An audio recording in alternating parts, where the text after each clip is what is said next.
Halo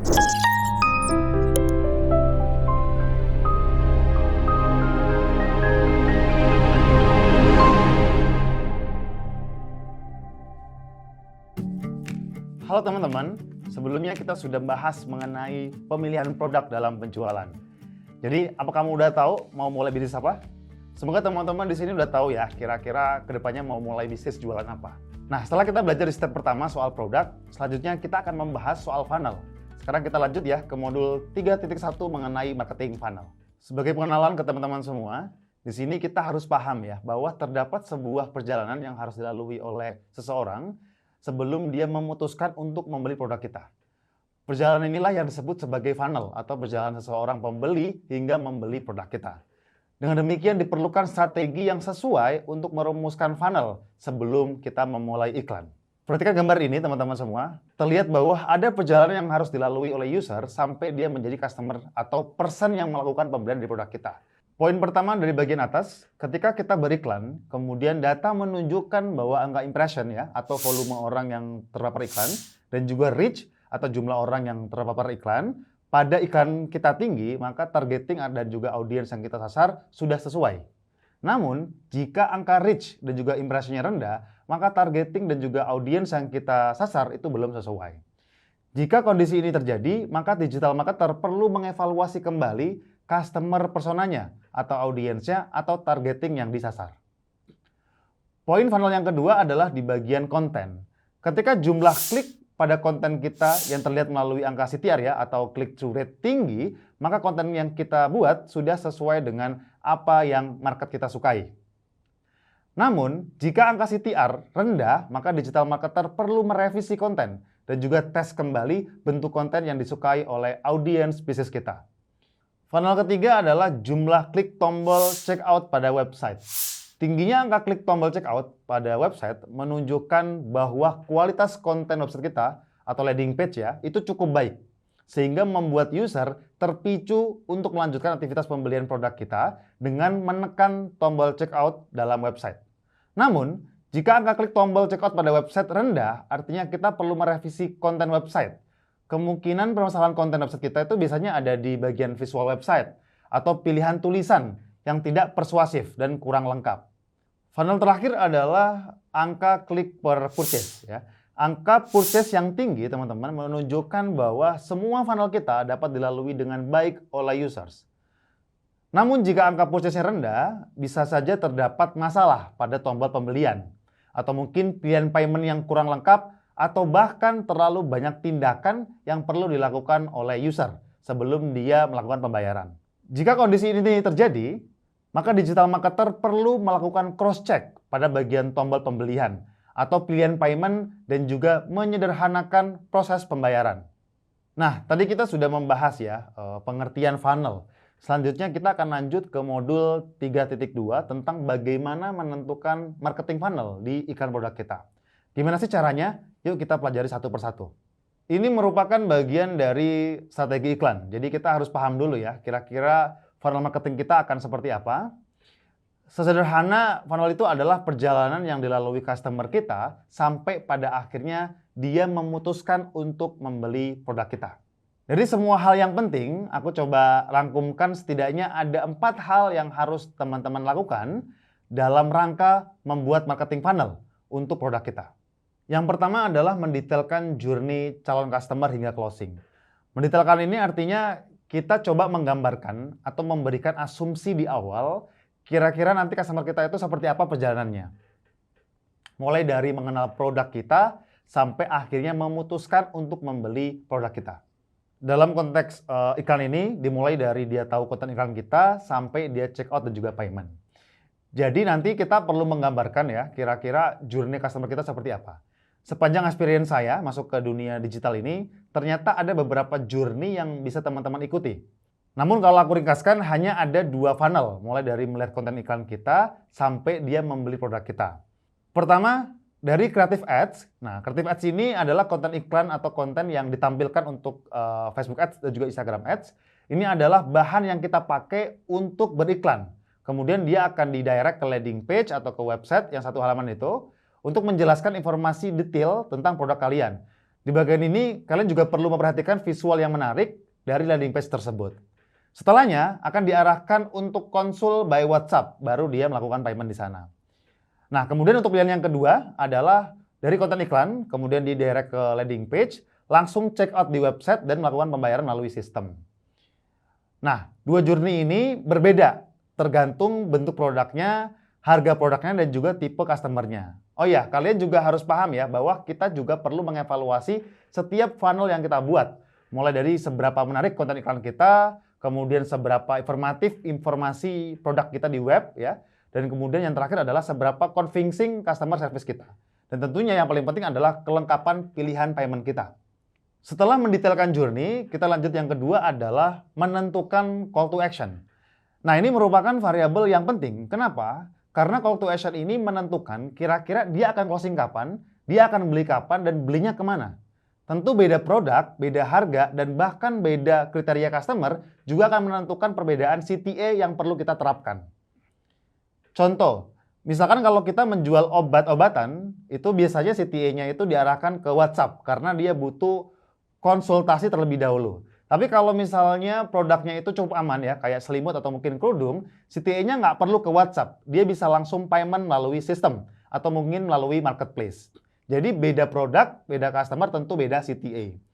Nah, sepanjang pengalaman saya di Bimbing, bagaimana kita menjual produk di Bimbing, itu ada dua hal yang perlu kita perhatikan. Kalau misalkan kita punya produk yang harganya di bawah 1 juta, biasanya CTA ya atau call to action yang kita pilih, itu langsung check out dari sistem. Tapi kalau teman-teman belum bisa memprovide itu, kita bisa menggunakan marketplace. Jadi dari website kita direct ke Shopee, Tokopedia, atau mungkin Bukalapak. Tapi kalau teman-teman semua punya produk ya yang harganya lebih besar daripada 1 juta, maka customer itu butuh diarahkan ke customer service terlebih dahulu. Jadi dia tuh butuh nanya dulu. Karena apa? Angka 1 juta itu cukup besar kalau buat orang Indonesia. Jadi pastikan teman-teman semua untuk produk yang harganya di atas 1 juta, maka CTA-nya setelah ke landing page atau ke website, arahkan ke customer service atau ke WhatsApp, lalu dia akan payment di sana. Tentu kondisi ini berimplikasi dengan strategi yang harus kita lakukan kalau kita punya produk yang di bawah 1 juta. Maka pastikan kita punya banyak metode pembayaran. Jangan sampai orang itu nggak mau bayar sesederhana karena dia nggak menemukan metode pembayaran yang sama dengan bank yang dia punya. Misalkan saya punyanya Bank BNI ya, waktu saya mau beli produk teman-teman semua, ternyata nggak ada Bank BNI. Yang ada hanya Bank BCA. Karena saya nggak mau kena biaya admin, maka saya nggak jadi beli produk kalian. Jadi jangan sampai ya, karena ini terlihat receh, tapi ternyata sangat matters teman-teman semua, ya, buat sebuah perjalanan pembelian. Kemudian yang kedua, kalau kita punya barang yang harganya di atas 1 juta, maka pastikan kita bisa menentukan strategi CS yang tepat. Gimana ya Mas, kira-kira menjadi CS yang baik? Jadi CS itu harus paham kriteria konsumennya, ya, dan juga tipe treatment yang harus kita berikan ke konsumen kita. Kalau ada orang yang datang ke CS dan banyak nanya, ini biasanya dia cukup ingin tahu tentang produk kita. Maka coba kasih beberapa penjelasan yang lebih detail tentang produk kita kepada mereka. Kasih keunggulan-keunggulan produk kita daripada produk yang lain. Tapi kalau orang datang dan to the point ya terkait dengan ketertarikannya dengan produk kita, maka langsung kasih promo spesial. Kondisi ini tentu perlu diperhatikan karena jangan sampai kita sudah iklan maksimal, kemudian sudah membawa traffic ke website, tapi pas ke CS malah kabur. Sekarang kita lanjut ya, yang ketiga adalah menentukan target biaya iklan. Nah ini penting aku jelaskan di awal agar teman-teman tidak boncos atau tidak rugi ketika beriklan. Banyak orang rugi ketika iklan, tapi pas ditanya kenapa rugi, sesimpel dia nggak menentukan target biayanya. Jadi dia tidak tahu kira-kira harus spending berapa untuk beriklan. Nah ini tentu jangan sampai terjadi ya. Contoh ya, ini aku kasih rumus sederhana. Misalkan kita punya barang yang kalau dijual di pasar itu seharga Rp100.000 dengan modal Rp20.000. Dan kita itu ingin punya untung Rp40.000. Maka target cost per purchase-nya adalah Rp40.000. Rumusnya harga jual di pasar, dikurangin harga modal, kemudian dikurangi keuntungan yang kita inginkan. Hasilnya adalah cost per purchase atau biaya untuk mendapatkan satu pembeli. Dalam eksekusi nanti, misalkan gini ya, hari ini aku pengen dapetin 3 pembeli, maka paling nggak sehari teman-teman itu bisa set iklan sebesar Rp120.000 atau Rp40.000 dikalikan 3. Demikian juga kalau mau dapat 4 orang pembeli, maka sehari kalian harus setup iklan misalnya sebesar Rp160.000 atau Rp40.000 dikalikan 4. Jadi kebayang ya, kira-kira berapa biaya iklan yang harus dikeluarkan setiap harinya. Aku ulangi, rumus sederhananya adalah harga jual di pasar, dikurangi modal, kemudian dikurangi harga target keuntungan yang ingin kita dapatkan, maka sama dengan cost per purchase-nya. Terkait masalah pricing ini teman-teman semua, tidak perlu khawatir ya untuk jual mahal, karena kalau kita sudah beriklan menggunakan Facebook dan juga Instagram Ads, ini bukan lagi tentang harga, tapi lebih ke bagaimana kita mengemas brand kita. Kalau memang kita punya value dan punya perbedaan yang sesuai dengan kebutuhan market, jangan takut untuk jual mahal. Oke, yang keempat adalah persiapkan tools atau hal-hal teknis untuk menjalankan iklan. Coba kita bedah satu persatu dari funnel yang digambar ini ya.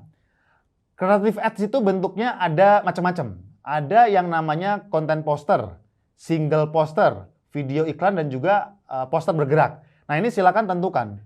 Kalau pengalaman saya, yang paling powerful itu adalah single poster yang fokusnya menjelaskan benefit produk kalian.